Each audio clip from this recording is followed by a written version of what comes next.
SGC here, and it's Wesley back again. Hey guys. And we're doing a crazy thing. We're reviewing The Room, directed by... The Room, Tommy Wiseau. Produced, directed, and starring Tommy Wiseau. Yeah. So, the plot. Alright, let's get into it.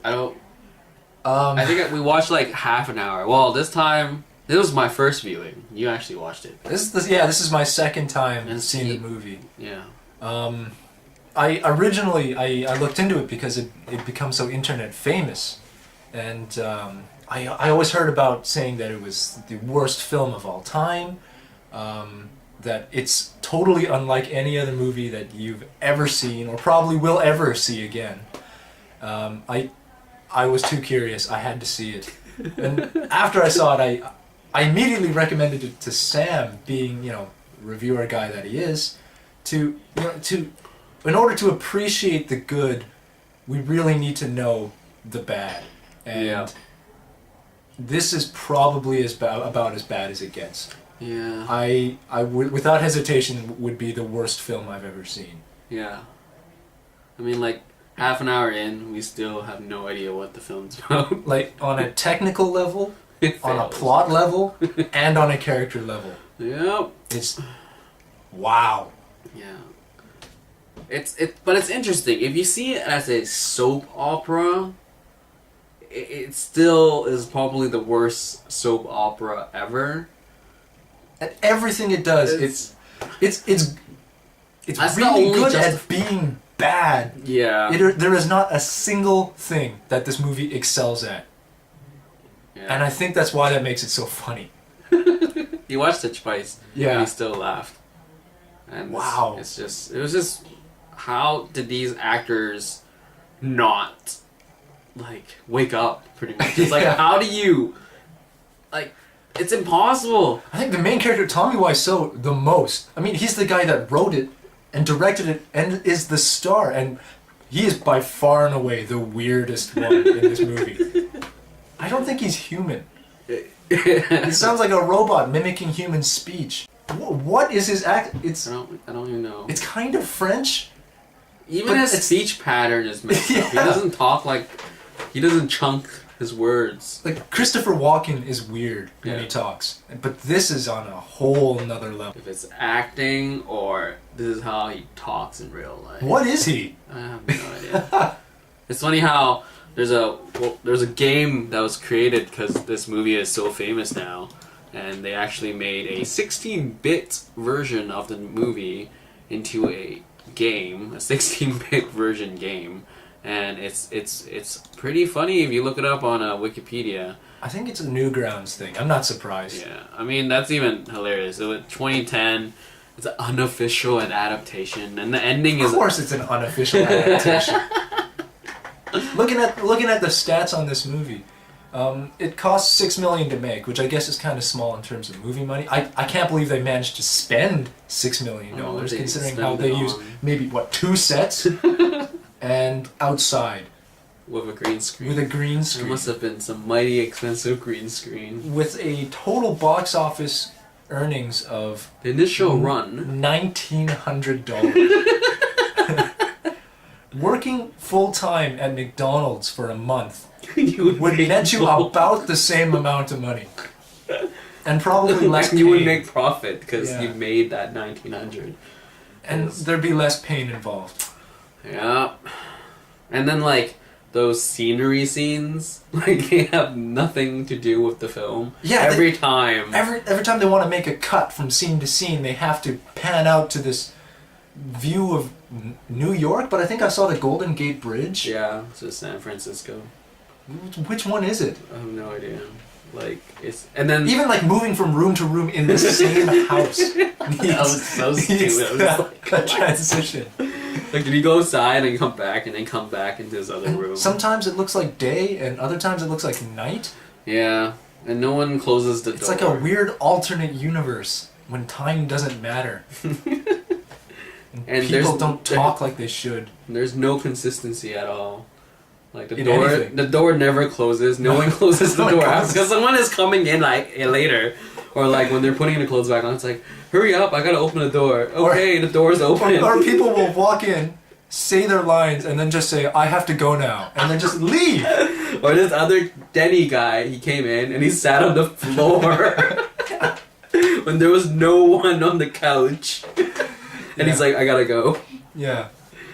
So yeah, pretty boy. much the best lines in this film is, don't worry about it. I don't want to talk I don't want to talk about it. And everything will be alright. And I gotta go. I gotta go. Oh man, this is just wow. It's like crazy comparing to like a $6 million budget. Like I think I watched this one film, The Battery, and it was on a budget of $6 million, and that was amazing. Like it was so awesome. On the other hand, you could spend $6 million and get The Room. Yeah. It's just, oh man, it's just wow. It's a cult classic. Like it's, you know what? It's a masterpiece. It's a masterpiece it takes bad. It takes actually takes skills to make a film this bad. Yeah, you know what? Have your actors not like complain about the script. You couldn't make a worse movie if you tried. This kind of bad takes a real talent. Yeah, like the people say Uwe Boll. Uwe Boll? Like his stuff is like crap, his stuff is bad, but it's that stuff is golden compared to this. Yeah, you know what? You couldn't be worse if you tried. I mean, storyline, yeah, you could be worse if you wrote it really bad, but characters, the actors, nothing makes sense. It's just how does this movie even exist? Does not make sense. None of these characters act like human beings. They're like robots. That if robots watched nothing but crappy daytime soap operas for 6 months and then tried to make a movie that tried to imitate human life, this would maybe be it. Pretty much. I mean, that one scene where he has a monologue and he's like, "Hi, Mark." Like, I swear he was talking to Mark. He just comes out of the door and just, no, I did not hit her. And it sounds like he's talking to Mark the whole time. And then just stops and says, "Oh, hi, Mark." Who was he talking to? Himself? Oh gosh, there's so many, I have no idea what's happening in this scene. And the dialogue is just atrocious. It's just face palming all the time. It's only technically English. Yeah. It only makes sense because it's technically English, but no one talks like that. If you threw words in a bingo machine and then just picked them out at random, I feel like that's how the script was made. Man, that Tommy guy skills. Ugh. He even looks like an alien. He doesn't look like a regular person. He's all he was what? He was all veiny and weird, and he's got long black hair and he's really pale. It's a little bit unsettling, actually. Yeah. Oh, and there's sex scenes in this film. Yeah, way too many. Nobody needed to see those. Nobody. It's like scarred for life. You know what? I don't want to maybe objectify. I don't want to objectify people, but usually in movies, if people are going for a sex scene, it's usually, one of the main reasons that people will see it is because the people are, attractive. Mm-hmm. This was not the case. They even try to gain the upper angle of maybe showcasing the chick. It was always Tommy's back. Yeah, the full moon definitely comes out. I'm just the full moon definitely comes out in this one. Wow, you have a girl, you strip her nude, but yet you cover her up with another body. We see more naked guy. We see more naked. And I'm not saying that women should be, that's what we see movies for, but you know what I mean, right? Yeah. This was bad. Should not exist sex scenes. I have a headache just watching this movie. Oh, the inconsistencies are the best thing when you point it out. But you know what? I'll be damned if I didn't have fun. It was really fun, actually. Pointing things out, they had a party, they prepared it, and then 3 scenes later, the party happened. Or let's eat cake, and there's one guy eating cake with his hand. He's the only person eating cake. because they pan into the cake and there's one slice missing and he's the only guy. And he's eating it with his hand, like with a spoon. He has a spoon, but he's like, and then someone comes over and he's like rubbing it against his hair or something. So man, overall, out of 10, I'd say a 0.